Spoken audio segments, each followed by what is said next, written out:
Hola, mi nombre es Vanessa García Mosquera. Nací en la hermosa ciudad de Buenaventura, un bello puerto en el mar, en el barrio Bajo Firme, en la Comuna 4. Crecí junto a mis tres hermanas, rodeado de vecinos y amigos. em, que mi infancia estuvo marcada por diferentes situaciones, tanto sociales como económicas y culturales. Sociales porque crecí en un entorno eh, bastante violento, se vivía mucho la violencia, palpante. Eh, en cuanto a lo económico, crecí en bastantes carencias económicas. Mi mamá, al ser madre soltera y criarnos a las cuatro solas, le tocó muy duro para poder sacarnos adelante y sostenernos. En cuanto a lo cultural, hubo mucha riqueza en la parte del folclore.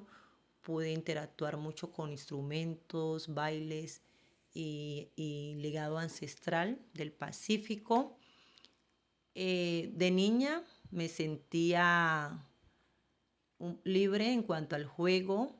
Eh, Pude jugar muchos juegos tradicionales como Jamie, Ponchado, al escondite. Era algo muy bonito salir todos los días y disfrutar con amigos de diferentes juegos.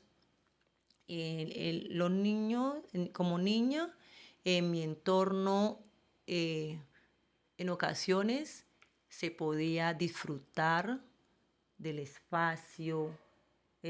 Como yo vivía en Puente, se podía disfrutar de la marea. Es algo muy bonito y recuerdos muy bonitos que tengo en cuanto a mi infancia. Bueno, respondiendo a las preguntas, la imagen que estaba presente en mi familia de niño era predominaba el ser que debía ser obediente, respetuosa, seguir las normas que tenía establecida mi mamá. Eh, Se valoraba que fuéramos cumplidos con nuestras tareas y que siguiéramos las instrucciones que se nos daba. Y pues se nos permitía pues eh, en ocasiones expresar, pero más primaba la percepción o el visto del adulto. Viéndolo desde la perspectiva de Carla Renal, esta visión hace como un contraste con la imagen del niño como un sujeto que debe ser competente, que debe ser protagonista de su aprendizaje. En mi caso, no siempre siento que no siempre se reconocía esa capacidad, sino que el adulto siempre tenía el control del saber. Por ejemplo, yo recuerdo que cuando habían las conversaciones de adultos, los niños no podían opinar, los niños no podían expresar ideas, solo podían ser receptores de información. Entonces, de la misma manera, Alfredo Hoyuelos nos plantea que los tiempos de la infancia deben respetar los ritmos propios del niño y que algo que en mi experiencia no siempre ocurría. Lo que yo recuerdo, esto no siempre ocurría, ya que siempre predominaba lo que el niño debía aprender, que debía de recibir ese conocimiento. Y desde la perspectiva de Ferran Casas, estas prácticas reflejan representaciones sociales donde el niño es visto como un ser en formación que debe adaptarse al mundo. Llevándolo a mi crecimiento de mi infancia, siempre mi mamá nos recalcaba que había que estudiar porque esa era la única herencia que nos podía dejar, que eso nos iba a permitir salir adelante, que al menos termináramos el bachiller porque eso era lo que ella nos podía brindar.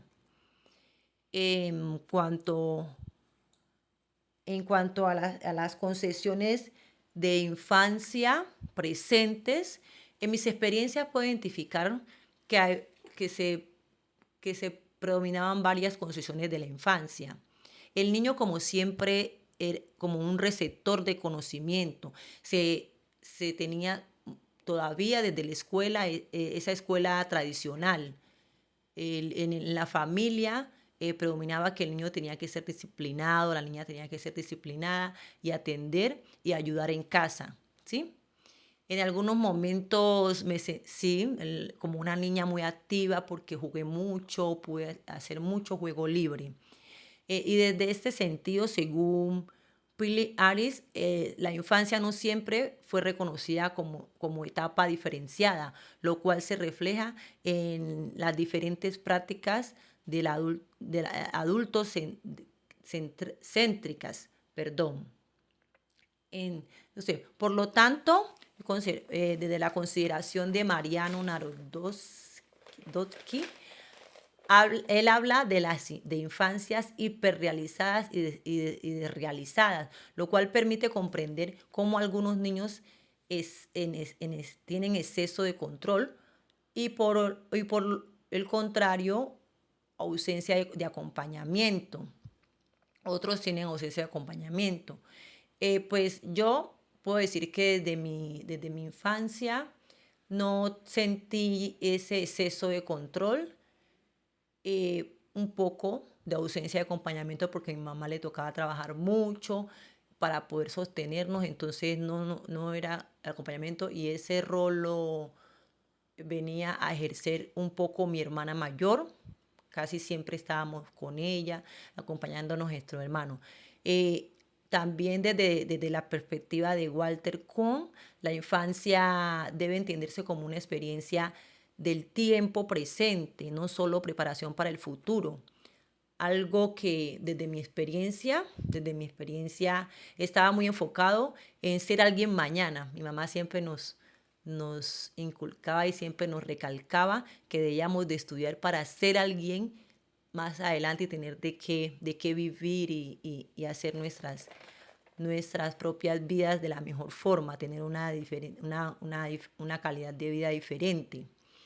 Bueno, en cuanto a la influencia del contexto sociocultural, yo crecí en un contexto donde la familia, las normas sociales y la escuela tradicional influyeron significativamente en mi forma de vivir.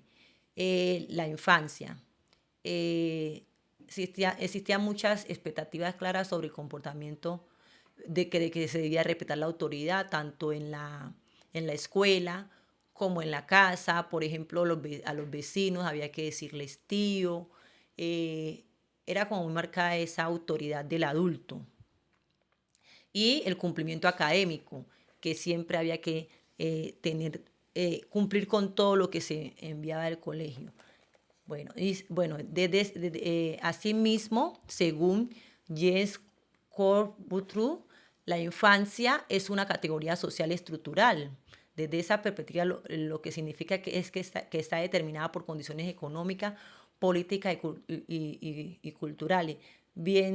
Como bien lo decía, esas condiciones económicas eh, marca mucho una diferencia en el desarrollo de una infancia feliz o de una infancia fructífera donde se puedan salir adelante de diferentes formas. Eh, las culturales, bueno, porque ya están marcadas por situaciones como de las culturas, yo soy afrocolombiana, y eso se tienen unos ciertos parámetros de la infancia. Entonces, de esta misma forma, María Victoria Alzate plantea que las experiencias infantiles están mediadas por el contexto, lo que en mi caso implicaba ciertas limitaciones, muchas limitaciones, por, porque en cuanto a lo económico y diferentes otras situaciones que vivíamos en el contexto, tener esas limitaciones, pero también se presentaban oportunidades de jugar, oportunidades de disfrutar del espacio en momentos que se podían y socializar con los vecinos, con los conocidos. Sí, eso fue muy bonito en mi infancia. En cuanto a las tensiones con perspectiva contemporánea, si yo hago como una retrospectiva y comparo mi infancia con las perspectivas actuales, Identifico tensiones bastante importantes, ya que antes se veía que el niño debía ser obediente y pasivo. Yo, como le comentaba al principio, fui muy tímida, me costaba mucho expresarme y decir y, y hablar en público, pero poco a poco fui eh, como sorteando esa situación. Y en cambio, ahora el niño es visto como un sujeto activo, con derechos, que puede desarrollarse en un ambiente y contextos, eh, eh, para decir, va la redundancia, perdón. Bueno, en un contextos diferentes, pues, por decirlo así. Y desde la perspectiva de Loris Malaguzzi, el niño es protagonista y constructor de conocimiento, lo cual contrasta un poco con mi experiencia más tradicional, porque ese era en ese entonces de mi infancia era retener contenidos, estar sentados sin movernos mucho, sin salir a explorar, a hacer diferentes actividades y tener diferentes experiencias. De la misma manera, asimismo, Francesco Tonucci defiende que la escuela debe escuchar al niño y reconocer su voz, algo que en mi infancia fue un poco limitado. Yo lo que recuerdo fue que hubo un tiempo en que pudimos un poco expresarnos porque había una profesora que nos enseñaba teatro y allí a mí me sirvió mucho ingresar como a ese mundo del teatro y empezar a dramatizar fábulas y diferentes situaciones. Eso fue muy bonito y me sirvió mucho para poder despegar un poquito del tema después de la timidez.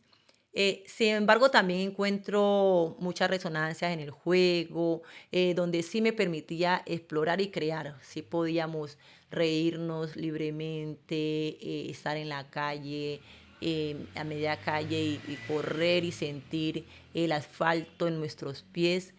Era muy significativo.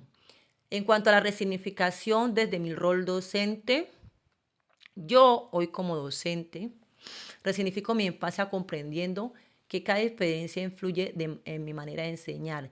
¿De qué forma? Yo considero que ver en otros niños, en los niños de hoy que acompaño, algunas situaciones que quizás me tocó vivir a mí, verlo en sus familias, eh, creo que se ha aflorado en mí hay una sensibilidad para para acompañar a los niños, para eh, realizar actividades que les permitan expresarse, que les permitan explorar, imaginar.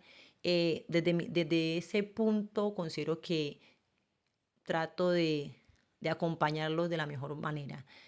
Pero viéndolo desde la perspectiva de Jorge La Rosa, la experiencia es aquello que nos transforma y mi infancia me permite ser más consciente de las necesidades emocionales y pedagógicas de los niños y niñas que he atendido y que estoy atendiendo, ya que trato de ponerme más como en el lugar del niño, estar como al nivel de ellos, jugar con ellos, escucharlos, entenderlos, observarlos. eh, eh, em, Además de esto, además, Carlos Esquiliar invita a reconocer al otro como un ser único, lo que me lleva a mí mucho a valorar la diversidad de infancias en el aula. Trato de ser muy, como dijera, como en el tacto con los niños, entender sus diferentes formas de aprendizaje, sus ritmos, sus formas de comportarse, las expresiones de sus emociones. Por ello, en mi práctica siempre busco, como valga la redundancia, como decía, escuchar al niño, respetar esos ritmos. Me gusta mucho promover la participación activa, hacer esa ambientación, esa provocación para que los niños desarrollen su imaginación y se imaginen cosas nuevas, aprendan cosas novedosas. siempre desde el punto de reconocerlos como sujetos de derechos. Entonces, desde ese punto, eh, siempre trato de enriquecer mis conocimientos para cada día poderles aportar a ellos de la mejor forma posible y mediante estrategias lúdicas, dinámicas, experiencias significativas.